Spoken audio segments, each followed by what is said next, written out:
ओम शांति। आज प्यारे बाबा के साकार महावाक्य है 16 अप्रैल 2021। मीठे बच्चे, अलफ और बे को याद करो तो रमणीक बन जाएंगे।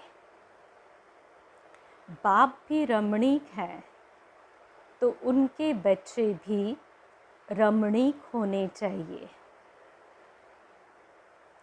प्रश्न: देवताओं के चित्रों की कशिश सभी को क्यों होती है?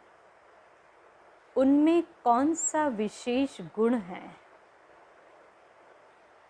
उत्तर: देवताएं बहुत रमणीक और पवित्र है। रमणीकता के कारण उनके चित्रों की भी कशिश होती है। देवताओं में पवित्रता का विशेष गुण है, जिस गुण के कारण ही अपवित्र मनुष्य झुकते रहते हैं। रमणीक वही बनते जिनमें सर्वदैवी गुण हैं, जो सदा खुश रहते हैं। ओम शांति। आत्माएं और परमात्मा का मेला कितना वंडरफुल है। ऐसे बेहद के बाप के तुम सब बच्चे हो, तो बच्चे भी कितने रमणीक होने चाहिए। देवताएं भी रमणीक है ना, परंतु राजधानी है बहुत बड़ी। सब एक रस रमणीक हो नहीं सकते। फिर भी कोई कोई बच्चे बहुत रमणीक हैं ज़रूर। रमणीक कौन बनाते हैं? रमणीक कौन होते हैं? जो सदैव खुशी में रहते हैं, जिनमें दैवी गुण हैं। यह राधे कृष्ण आदि रमणीक है ना, उन्हों में बहुत बहुत कशिश है। कौन सी कशिश है? पवित्रता की। क्योंकि इन्हों की आत्मा भी पवित्र है, तो शरीर भी पवित्र है। तो पवित्र आत्माएं अपवित्र को कशिश करती हैं, उन्हों के चरणों में गिरती है। कितनी उनमें ताकत है। भल साइंस सन्यासी है, परंतु वह देवताओं के आगे ज़रूर झुकते हैं। भल कोई कोई बहुत घमंडी होते हैं, फिर भी देवताओं के आगे अथवा शिव के आगे झुकेंगे ज़रूर। देवियों के चित्रों के आगे भी झुकते हैं, क्योंकि बाप भी रमणीक है, तो बाप के बनाए हुए देवी देवताएं भी रमणीक हैं। उनमें कशिश है पवित्रता की। वह कशिश उन्हों की अभी तक भी चल रही है।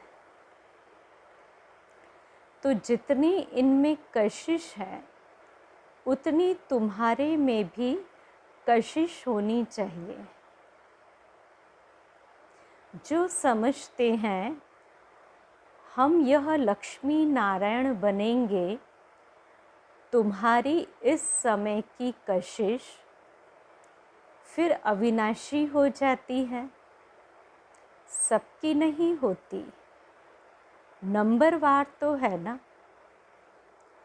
भविष्य में जो ऊंच पद वाले होंगे, जिनमें यहाँ ही कशिश होगी, क्योंकि आत्मा पवित्र बन जाती है। तुम्हारे में जास्ती कशिश उनमें है जो खास याद की यात्रा में रहते हैं। यात्रा में पवित्रता ज़रूर रहती है, पवित्रता में ही कशिश है। पवित्रता की कशिश फिर लड़ाई में भी कशिश ले आती, पवित्रता की कशिश फिर पढ़ाई में भी कशिश ले आती है। यह तुमको अभी पता पड़ा है। तुम उनके अर्थात लक्ष्मी नारायण के ऑक्यूपेशन को जानते हो। उन्होंने भी कितना बाप को याद किया होगा। यह जो उन्होंने इतनी राजाई पाई है वह ज़रूर राजयोग से ही पाई है। इस समय तुम यह पद पाने के लिए आए हो। बाप बैठ तुमको राजयोग सिखाते हैं। यह तो पक्का निश्चय कर यहाँ आए हो ना। बाप भी वही है और पढ़ाने वाला भी वही है, साथ भी वही ले जाने वाला है। तो यह गुण सदैव रहने चाहिए। सदैव हर्षित मुख रहो। सदैव हर्षित तब रहेंगे जब बाप अलव की याद में रहेंगे, तब बे की भी याद रहेगी और इससे रमणीक भी बहुत होंगे। तुम बच्चे जानते हो कि हम यहाँ रमणीक बन फिर भविष्य में ऐसा रमणीक बनेंगे। यहाँ की पढ़ाई ही अमरपुरी में ले जाती है। यह सच्चा बाबा तुमको सच्ची कमाई करा रहे हैं। यह सच्ची कमाई ही साथ चलती है 21 जन्मों के लिए। फिर भक्ति मार्ग में जो कमाई करते हो वह तो है ही अल्पकाल सुख के लिए।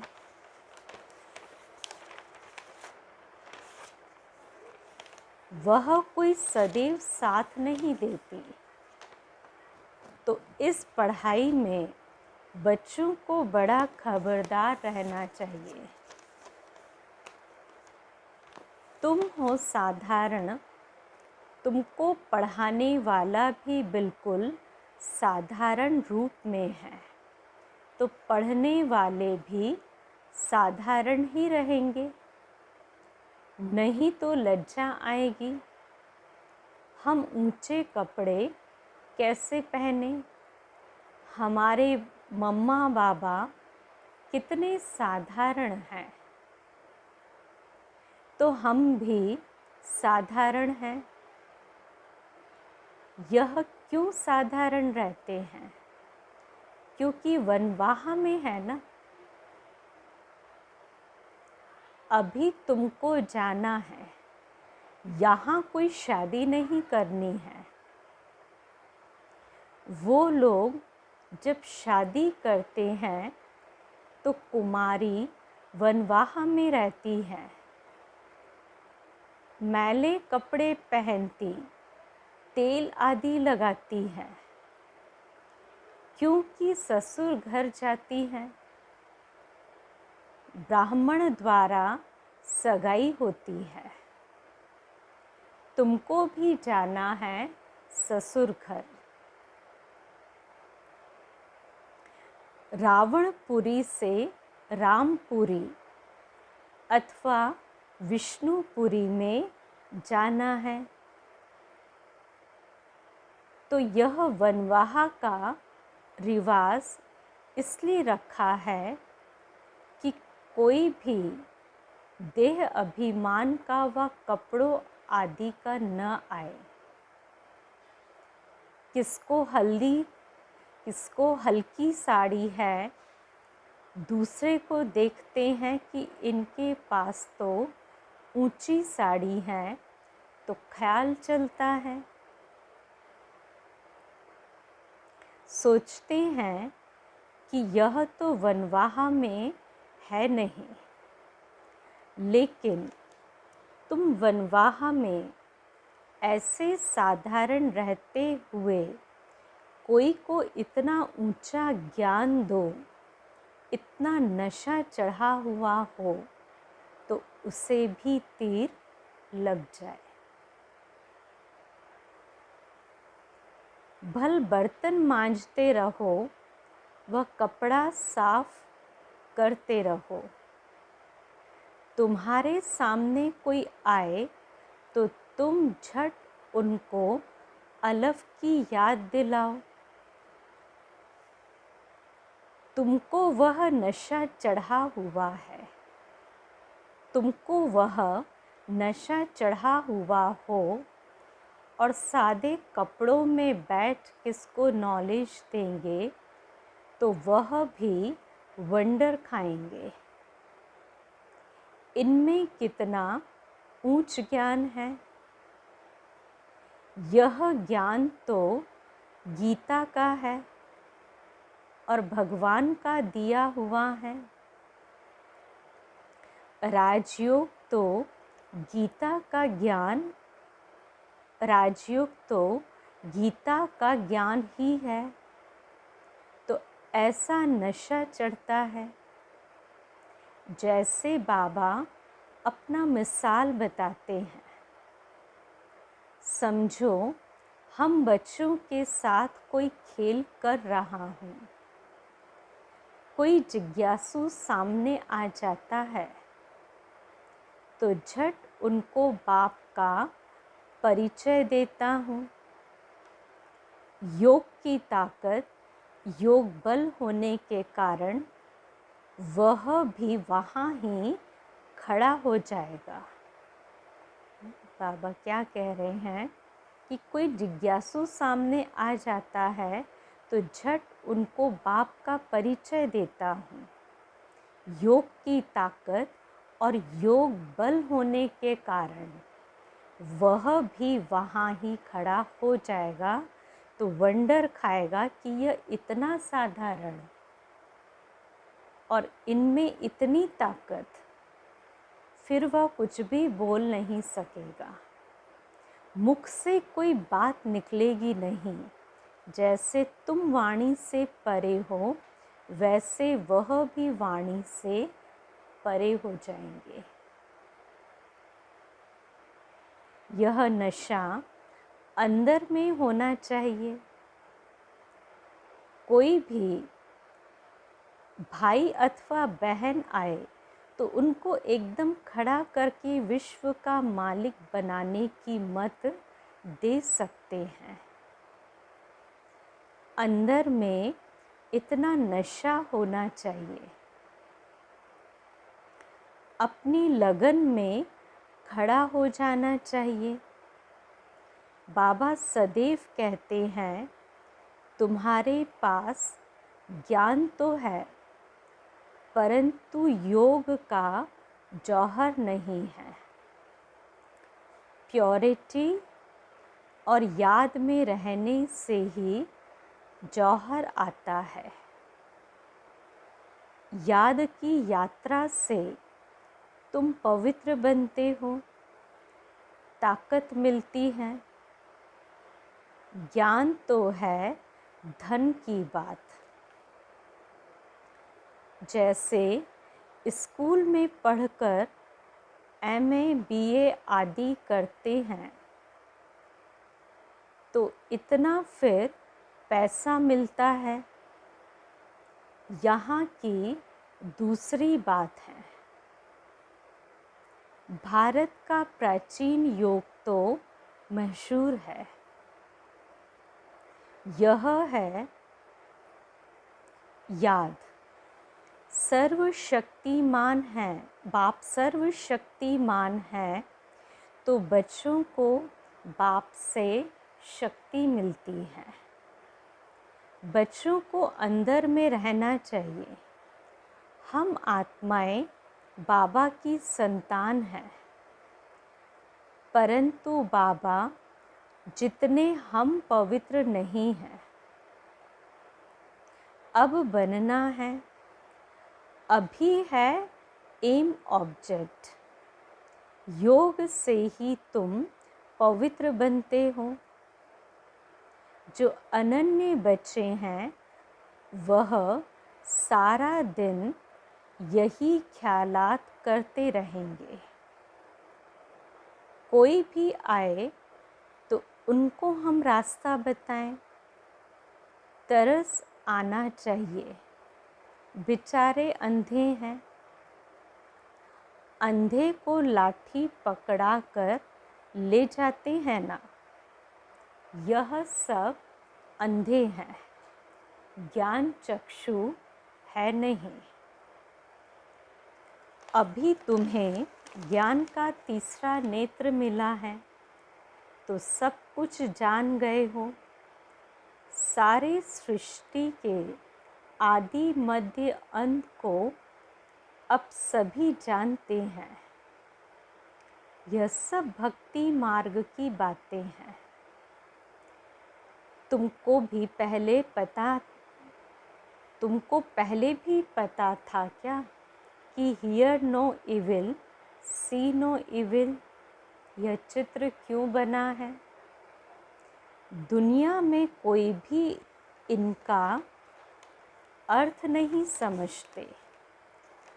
तुम अभी जानते हो।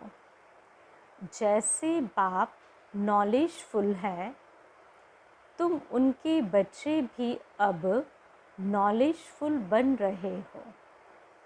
नंबरवार पुरुषार्थ अनुसार। कोई कोई को तो बहुत नशा चढ़ता है, वाह बाबा का बच्चा बनकर, और बाबा से पूरा वर्षा नहीं लिया। कोई कोई को तो बहुत नशा चढ़ता है, वाह बाबा का बच्चा बनकर, और बाबा से पूरा वर्षा नहीं लिया तो बच्चा बनकर ही क्या किया? रोज रात को अपना पोता मिल देखना है।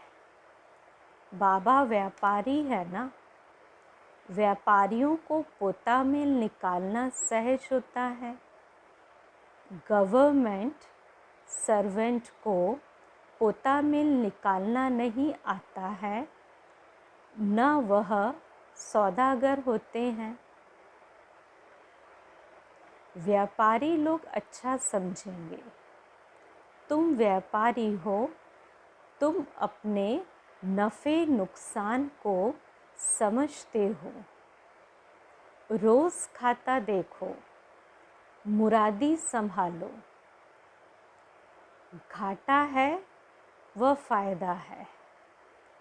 सौदागर हो ना, गायन है ना, बाबा सौदागर रत्नागर है।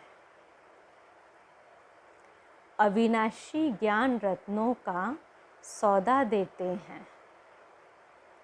यह भी तुम जानते हो। नंबरवार पुरुषार्थ अनुसार। सब कोई शुरूट बुद्धि नहीं है। एक कान से सुनते हैं फिर दूसरे से निकल जाता है। झोली में छेद से निकल जाता है, झोली फिर भरती नहीं है। बाप कहते हैं धन दिए धन न खूटे। अविनाशी ज्ञान रतन है ना, बाप है रूप बसंत। आत्मा तो है, उनमें ज्ञान है। तुम उनके बच्चे भी रूप बसंत हो, आत्मा में नॉलेज भरी जाती है, उनका रूप है। भल आत्मा छोटी है, रूप तो है ना, उनको जाना जाता है। परमात्मा को भी जाना जाता है।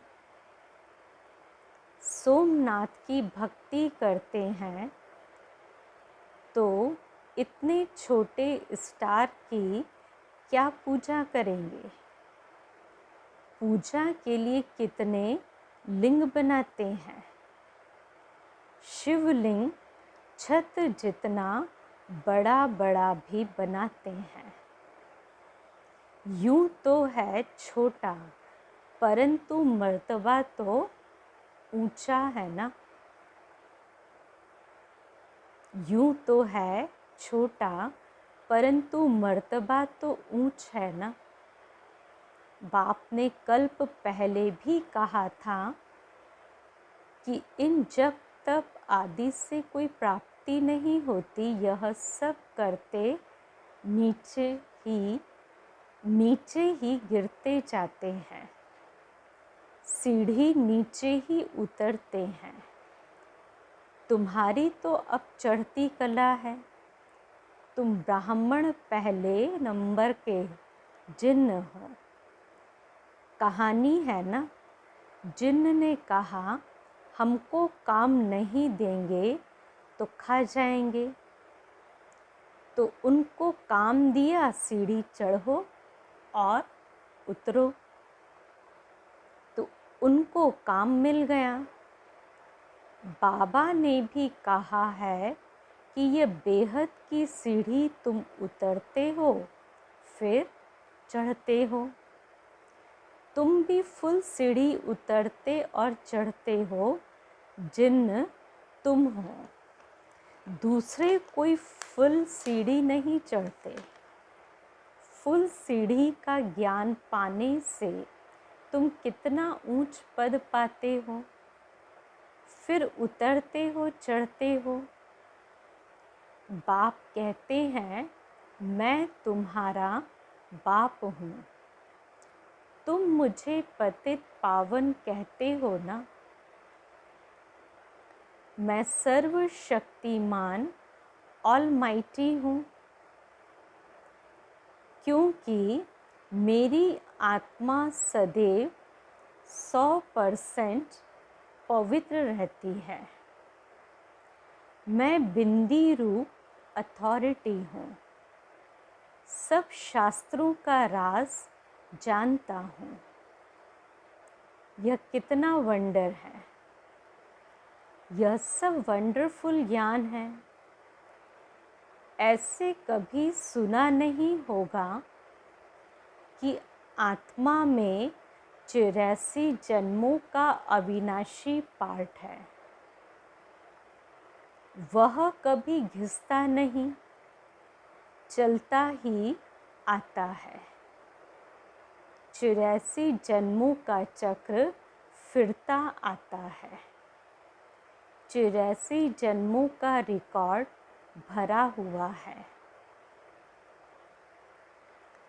इतनी छोटी आत्मा में इतना ज्ञान है। बाबा में भी है तो तुम बच्चों में भी है। कितना पार्ट बजाते हैं। यह पार्ट कभी मिटने का नहीं है। आत्मा इन आँखों से देखने में नहीं आती है। बिंदी बाबा भी कहते हैं मैं ऐसा बिंदी हूँ। यह भी तुम बच्चे अब समझते हो। तुम हो बेहद के त्यागी और राज ऋषि। कितना नशा चढ़ना चाहिए। राज ऋषि बिल्कुल पवित्र रहते हैं। राज ऋषि होते हैं सूर्यवंशी, चंद्रवंशी, जो यहाँ राजाई प्राप्त करते हैं, जैसे अब तुम कर रहे हो। यह तो बच्चे समझते हैं कि हम जा रहे हैं, खिवैया के स्टीमर में बैठे हैं, और यह भी जानते हैं यह पुरुषोत्तम संगम युग है। जाना भी ज़रूर है, पुरानी दुनिया से नई दुनिया में वाया शांति धाम। यह सदैव बच्चों की बुद्धि में रहना चाहिए। जब हम सतयुग में थे तो कोई खंड नहीं था, हमारा ही राज्य था। अब फिर से योग बल से अपना राज्य ले रहे हैं, क्योंकि समझाया है योग बल से ही विश्व की राजाई पा सकते हैं, बाहुबल से कोई नहीं पा सकते। तो यह बेहद का ड्रामा है, खेल बना हुआ है। इस खेल की समझानी बाप ही देते हैं। शुरू से लेकर सारी दुनिया की हिस्ट्री ज्योग्राफी सुनाते हैं। तुम सूक्ष्म वतन, मूल वतन के राज को भी अच्छी रीति जानते हो। स्थूल वतन में इनका राज्य था, अर्थात हमारा राज्य था। तुम कैसे सीढ़ी उतरते हो वह भी याद आ गया। सीढ़ी चढ़ना और उतरना यह खेल बच्चों की बुद्धि में बैठ गया है। अब बुद्धि में है कि कैसे यह वर्ल्ड की हिस्ट्री ज्योग्राफी रिपीट होती है। इसमें हमारा हीरो हीरोइन का पार्ट है। हम ही हार खाते हैं और फिर जीत पाते हैं, इसलिए नाम रखा है हीरो हीरोइन। अच्छा, मीठे मीठे सिकिलधे बच्चों प्रति माता पिता बाप दादा का याद प्यार और गुड मॉर्निंग। रूहानी बाप की रूहानी बच्चों को नमस्ते। हम रूहानी बच्चों की रूहानी बाप दादा को याद प्यार, गुड मॉर्निंग और नमस्ते।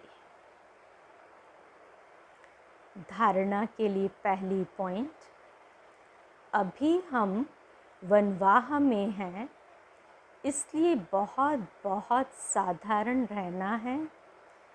कोई भी अभिमान देह का व कपड़ों आदि का नहीं रखना है। कोई भी कर्म करते बाप की याद का नशा चढ़ा रहे।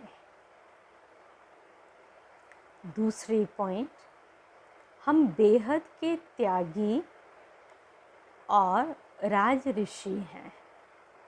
इसी नशे में रह पवित्र बनना है।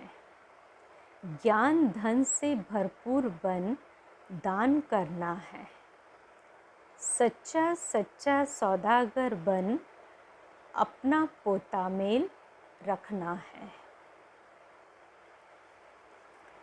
आज का वरदान, याद की सर्च लाइट द्वारा वायुमंडल बनाने वाले विजयी रतन भव।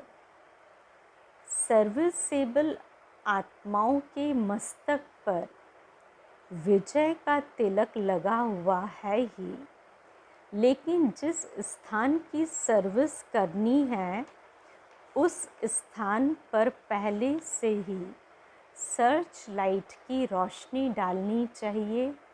याद की सर्च लाइट से ऐसा वायुमंडल बन जाएगा जो अनेक आत्माएं सहज समीप आ जाएंगी। फिर कम समय में सफलता 1000 गुना होगी।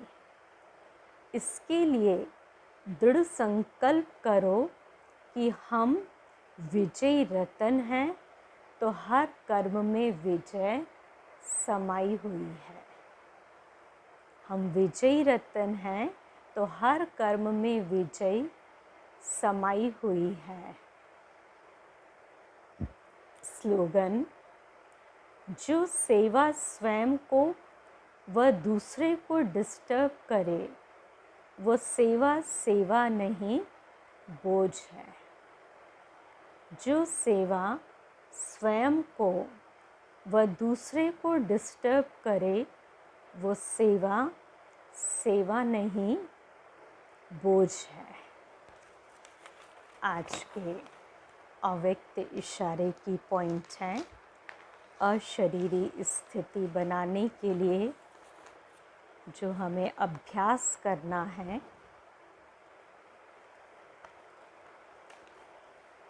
कोई भी कार्य करते व पार्ट बजाते सागर समान ऊपर से भले हलचल दिखाई दे, लेकिन अंदर की स्थिति नथिंग न्यू की हो।